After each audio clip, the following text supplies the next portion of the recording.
Mucho que nos reciba esta noche Ignacio Morales Lechuga, ex procurador durante la administración de Carlos Salinas de Gortari y cuyo nombre salió hoy en el juicio de Joaquín El Chapo Guzmán.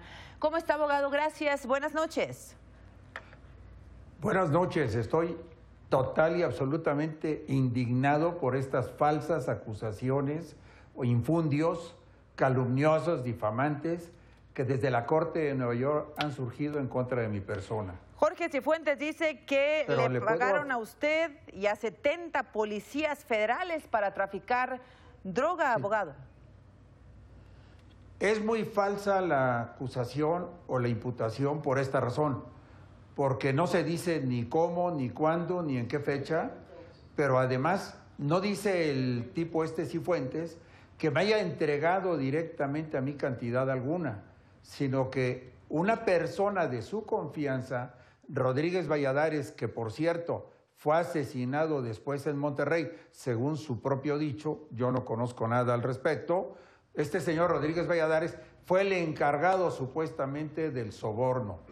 Esto es total y absolutamente falso, no tiene ningún fundamento, no es un testigo, él no es tampoco parte, no le consta, es un testigo de oídas, como se dice aquí, que está haciendo una serie de señalamientos, no sé con qué propósito.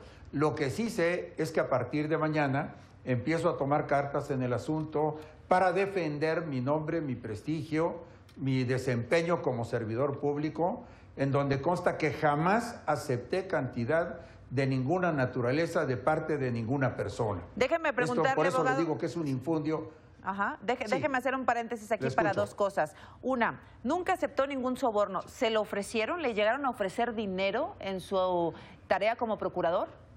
Sí, por interpósita persona, a través de una persona, de un director del periódico Mercurio en Tamaulipas, José se llamaba él, que ya murió, me llegó no exactamente un ofrecimiento, sino el deseo de que yo tuviese alguna recompensa de un narcotraficante cuyo hermano era amigo de él, y mi respuesta fue que acentuaría en la persecución en contra de esta persona que le había dicho.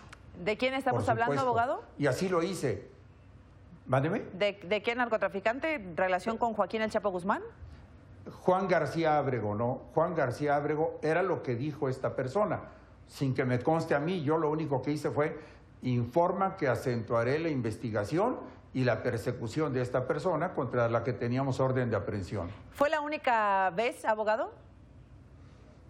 Fue la única vez, jamás se atrevieron, nadie, porque seguramente conocían mis antecedentes y mi desempeño como servidor público, y jamás se atrevió alguien a hacerme un ofrecimiento, un soborno. ¿Y le ofrecieron dinero en ese momento? ¿La recompensa tenía un monto? En esa ocasión ni siquiera se habló de una cantidad. Yo paré de inmediato la conversación con esta persona, director de los periódicos y dueño de los periódicos, y ahí detuve cualquier ofrecimiento. Usted me dice, a partir de mañana va a tomar cartas en el asunto. ¿Qué va a hacer?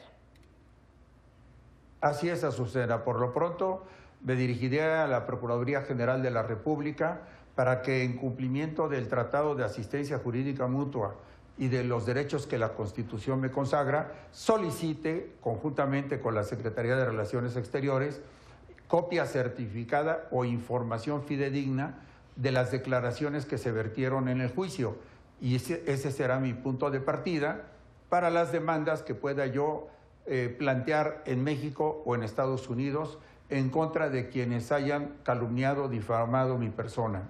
Nunca, abogado, ninguna comunicación, ningún mensaje, ninguna señal por parte del grupo del Chapo Guzmán. De ninguna manera. El cártel de Sinaloa fue uno de los objetivos que siempre tuvimos en la mira para llevar a cabo aprehensiones. Bien. Y hubo varios responsables que fueron de alguna manera nombrados para estas tareas específicas. Quiero decirle que yo como procurador me encargaba de los asuntos más relevantes, más importantes, y no andaba yo todo el día persiguiendo narcotraficantes. Esto le correspondía a policías o bien al encargado del combate al narcotráfico, que no era exactamente yo. Yo era el responsable de la institución y eventualmente llegaba yo a traer casos muy relevantes para el escritorio del procurador. En aquella época el narcotráfico estaba sufriendo fuertes golpes por parte de nosotros.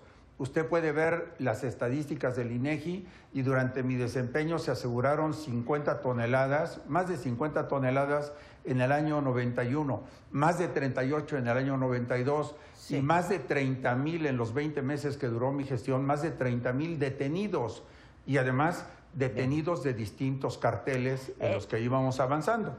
Mi gestión fue de 20 meses, Azucena. Déjeme preguntarle, abogado, ¿usted le tocó llevar parte de la investigación del asesinato del agente de la DEA, Enrique Kiki Camarena? Se afirmó que había sido asesinado por Rafael Caro Quintero. Luego, décadas después, se dice que hay pruebas de que Kiki Camarena habría sido asesinado por un agente de la CIA o de la DEA. ¿Qué pasó con ese agente, procurador? Usted que estuvo... Bueno, déjeme decirle una cosa. La investigación fue una investigación conjunta de Estados Unidos y de México antes de que yo ingresara a la Procuraduría. A mí lo que me correspondió fue llevar el proceso en contra de Rafael Caro Quintero, de neto de don Ernesto Fonseca y otras personas involucradas. Y en todos íbamos obteniendo sentencias condenatorias. Ya no se llevó a cabo alguna ampliación de investigación. Solamente investigamos delitos, no delitos, sino los testigos que la DEA y el fiscal de California ante el juez Rafidi estaba ofreciendo por el juicio que se llevaba en contra del doctor Álvarez Machain. El doctor Álvarez Machain había sido secuestrado en México ilícitamente por agentes o por personas que se dice fueron financiados por la DEA y se lo llevaron a juicio en Estados Unidos. 3 años estuvo detenido y cuando finalmente pretendieron enjuiciarlo, las pruebas de los testigos que tenían un historial verdaderamente largo de delitos cometidos en Guadalajara, motivaron al juez Rafidi para ponerlo en libertad inmediatamente y devolverlo a México. Fue el caso que me tocó atender relacionado con el caso Camarena. Bien. Esos mismos testigos creo que fueron utilizados en la corte ante la que se acusó al señor Zuno, a Rubén Zuno. Pero allá ahí ya no estaba yo de procurador, ya no intervine. Después de tantos años, abogado, ¿podríamos estar seguros de que Kiki Camarena fue asesinado por Caro Quintero? Bueno, pues hasta donde se ofreció en el juicio las pruebas correspondientes, sí. Muy bien, pues... Esas pruebas que involucran y que sirvieron de base para la sentencia contra Fonseca y desde luego los otros involucrados no han sido desmentidas, no han sido cambiadas y por supuesto se han vuelto la verdad judicial que coincide con la verdad real del asesinato de Enrique Camarena. Bueno, pues abogado, ya nos dice, va a emprender acciones legales en contra de estas declaraciones que usted ha calificado como calumniosas, como falsas, y vamos a seguir a ver en qué termina, porque han señalado a varios funcionarios, al presidente Enrique Peña Nieto, a otros funcionarios de otras administraciones, a un general. Nadie había dicho que iba a proceder de forma legal hasta hoy, que usted lo ha mencionado, y bueno, pues le vamos a dar seguimiento a ver hasta dónde puede llegar un caso como este, abogado. Azucena, yo he acostumbrado a mis hijos y a mis amigos que la dignidad hay que defenderla ante quien corresponda para dejar perfectamente claras las cosas. Y yo no puedo admitir, por un principio de justicia y de apego a la verdad, que infundios de esta naturaleza vengan de donde vengan, provengan de donde provengan y se digan donde se digan, se dejen pasar. Pues estaremos atentos a lo que procede, abogado. Le agradezco que nos haya recibido esta noche. Gracias. Gracias. Gracias.